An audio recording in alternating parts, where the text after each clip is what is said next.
ভগবান শ্রীকৃষ্ণের উল্লেখযোগ্য বাণীগুলো শুনুন। এক মনে ভগবানকে ডাকলে ভগবান কিভাবে কখন তার ভক্তের ডাকে সাড়া দেন এবং কিভাবে তার ভক্তের মনোবাসনা পূর্ণ করেন। এবং এই গল্পের শেষে আমরা এটাও জানতে পারবো যে কোনো একদিন যদি ভগবানের ভোগ নিবেদন না করা হয় তাহলে ভগবান শ্রীকৃষ্ণ কি কাণ্ড ঘটান। আজকে আমি আপনাদের শ্রীকৃষ্ণের একটি অসাধারণ সত্য ঘটনা বলবো, তাই ভিডিওটা খুব মনোযোগ সহকারে দেখুন এবং এই ভিডিও থেকে একটি সুন্দর শিক্ষা গ্রহণ করুন। তাহলে চলুন শুরু করা যাক। আমরা কম বেশি সকলেই হয়তো জানি যে বৃন্দাবনে প্রভু শ্রীকৃষ্ণের একটি ভীষণ জাগ্রত মন্দির আছে, যেটা কিনা বাকে বিহারী মন্দির নামে পরিচিত। সেই মন্দিরে ভগবান শ্রীকৃষ্ণের অলৌকিক সব ঘটনা শুনতে পাওয়া যায়। সেই মন্দিরের কাছেই একটি প্রসিদ্ধ মিষ্টির দোকান ছিল। সেই মিষ্টির দোকানের মিষ্টির বেশ নাম ডাক ছিল, বিশেষ করে দোকানে বানানো মতিচুরের লাড্ডু। সেই দোকানের যে দোকানদার ছিলেন সে ছিলেন শ্রীকৃষ্ণের একনিষ্ঠ ভক্ত। তিনি নিয়মিত মন্দিরে পুজো দিতেন এবং যখনই সময় পেতেন মূর্তিরূপী ভগবানকে মন ভরে দেখে আসতেন। কিন্তু তাতে ওনার মনের স্বাদ কোনো মতেই মিটত না। ওনার মনে ভীষণ পরিমাণে বাসনা ছিল যে নিজের চোখে একবার শ্রীকৃষ্ণকে দেখবে, অর্থাৎ কোনো একদিন নিজের চোখের সামনে শ্রীকৃষ্ণের দেখা পাওয়াটা ওনার জীবনে সবচেয়ে বড় একটা বাসনা ছিল।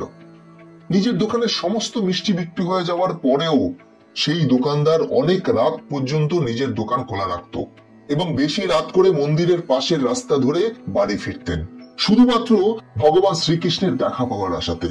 উনি ভাবতেন শ্রীকৃষ্ণ কখনো তো রাধারানীর সাথে দেখা করতে মন্দির থেকে বেরোবেন এবং সেই সময়টা যদি ওনার বাড়ি ফেরার সময় হয় তাহলে তো নিশ্চয়ই সেই সৌভাগ্যটা ওনার হয়ে যাবে আর তিনি ভগবান শ্রীকৃষ্ণকে সচক্ষে দেখতে পাবেন।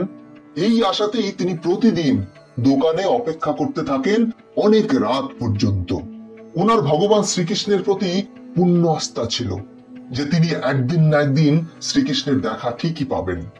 অপরদিকে বাকে বিহারী মন্দিরের যিনি পুরোহিত তিনি প্রতিদিন নিষ্ঠা ভরে সকাল থেকে রাত পর্যন্ত পুজো করার পরে রাতে মন্দির বন্ধ করে বাড়ি ফেরার আগে পাশের সেই ভক্তের দোকান থেকে 4টে মতিচুরের লাড্ডু কিনে শ্রীকৃষ্ণের মূর্তির সামনে রেখে দিয়ে যেতেন, যাতে রাতে শ্রীকৃষ্ণের যদি খিদে পায় তাহলে সে সেই মিষ্টিগুলো অর্থাৎ মতিচুরের লাড্ডু অতি সহজেই গ্রহণ করতে পারেন। একদিন মন্দিরের পুরোহিত কোনো এক গুরুত্বপূর্ণ কারণবশত রাতে তাড়াতাড়ি মন্দির বন্ধ করে বাড়ি চলে যান। রাতে তিনি সেই দোকান থেকে শ্রীকৃষ্ণের জন্য মতিচুরের লাড্ডু কিনে রেখে যেতে ভুলে গিয়েছিলেন। অপরদিকে সেই মিষ্টির দোকানদার প্রতিদিনের মতো অনেক রাত পর্যন্ত দোকান খুলে বসেছিলেন। তিনি দোকানে কোনো একটা কাজ করছিলেন। তখন প্রায় গভীর রাত। হঠাৎ তিনি দেখলেন একটি ছোট্ট বাচ্চা ছেলে মন্দিরের গা ঘেঁষে গুটি গুটি পায়ে দোকানের দিকে এগিয়ে আসছে। সেই ছোট্ট ছেলেটির গায়ের রং ছিল বেশ শ্যামলা, মাথায় ছিল কোকড়ানো চুল, পরনে ছিল শুধুমাত্র একটি ধুতি এবং গা ভর্তি অনেক গহনা। খুবই সুন্দর দেখতে লাগছিল সেই ছোট্ট বাচ্চাটিকে।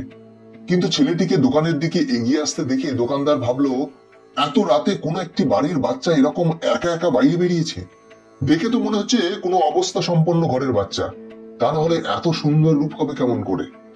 দোকানদার মনে মনে এইসব ভাবনা চিন্তা করতে করতে সেই বাচ্চা ছেলেটি ওনার দোকানে ঠিক ওনার সামনে এসে দাঁড়ালো এবং দোকানদারের কাছে 4টে মতিচুরের লাড্ডু খেতে চাইলো। দোকানদার দোকানের ভিতরে গিয়ে একটা পাতায় করে 4টে মতিচুরের লাড্ডু এনে সেই বাচ্চাটির হাতে দিল। সেই দোকানদার তখন সেই বাচ্চা ছেলেটিকে বলল, তোমার কাছে কি কোনো টাকা পয়সা আছে? সেই ছোট্ট ছেলেটি তখন 2 হাতে মতিচুরের লাড্ডুর পাতাটা ধরে দোকানদারকে বলল, না, আমার কাছে কোনো টাকা নেই। দোকানদার তখন মনে মনে ভাবলো এইটুকু ছোট্ট ছেলের কাছ থেকে কি বা টাকা নেব। তাই তিনি সেই ছেলেটিকে বলল, ঠিক আছে, তুমি লাড্ডুগুলো নিয়ে যাও, টাকা পয়সা লাগবে না। ছোট্ট ছেলেটি তখন সেই দোকানদারকে বলল, আমার কাছে তো টাকা নেই, কিন্তু আমি বিনা পয়সায় খাবো না। এই বলে সেই ছোট্ট ছেলেটি নিজের হাতে থাকা একটি সোনার বালা খুলে সেই দোকানদারকে দিতে চাইল। কিন্তু দোকানদার সেই ছোট্ট ছেলেটির কাছ থেকে সেই সোনার গহনাটি কিছুতেই নিতে চাইল না। সেই ছোট্ট ছেলেটিও বারবার জোর করতে লাগলো দোকানদারকে গহনাটা নেওয়ার জন্য। ছোট্ট ছেলেটির অনেক জোরাজুরি করার পরেও যখন দোকানদার সোনার বালাটি নিতে চাইল না, তখন সেই ছোট্ট ছেলেটি নিজের হাতে থাকা সোনার বালাটা দোকানের মধ্যে ছুঁড়ে ফেলে দিল। দোকানদার সঙ্গে সঙ্গে দোকানের ভিতরে ছুটলো সেই সোনার বালাটা কুড়িয়ে এনে বাচ্চা ছেলেটিকে ফেরত দেওয়ার জন্য।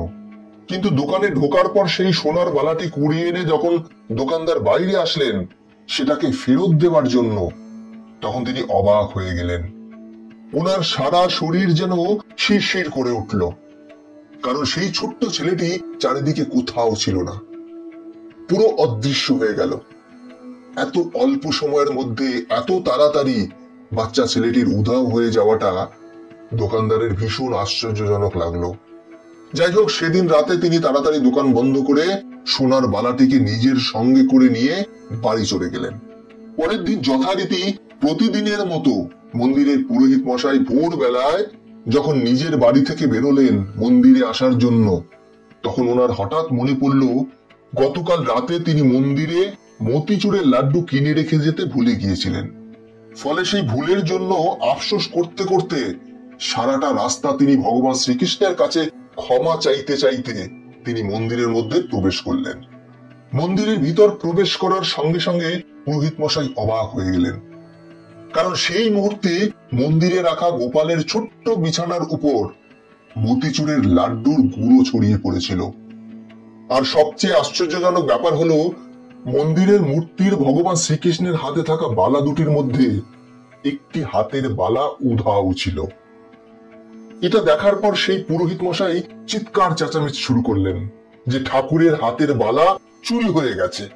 ধীরে ধীরে এই ঘটনাটা পুরো গ্রাম ছড়িয়ে পড়ার পর বাকি বিহারে মন্দিরের পাশের সেই দোকানদার নিজের কাছে থাকা সোনার বালাটি নিয়ে সঙ্গে সঙ্গে মন্দিরে আসলেন এবং সকলের সামনে গতকাল রাতের ঘটনাটা বিস্তারিতভাবে জানালেন।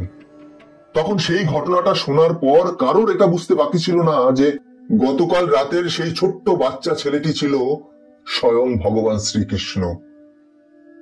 পুরোহিত মশাই লাড্ডু কিনতে ভুলে গিয়েছিলেন বলে শ্রীকৃষ্ণ স্বয়ং বেরিয়েছিলেন নিজের জন্য লাড্ডু নিতে, আর ওনার একনিষ্ঠ ভক্ত সেই দোকানদারকে দেখা দিতে।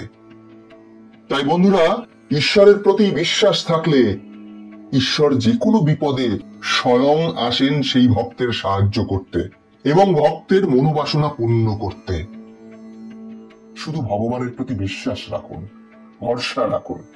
ভগবান যা করেন মানুষের মঙ্গলের জন্যই করেন। তোমাদের যদি এই ভিডিওটা ভালো লাগে থাকে তাহলে অবশ্যই একটা লাইক করে দাও, আর এইরকম ভিডিও পেতে গেলে আমাদের সাথে থাকো।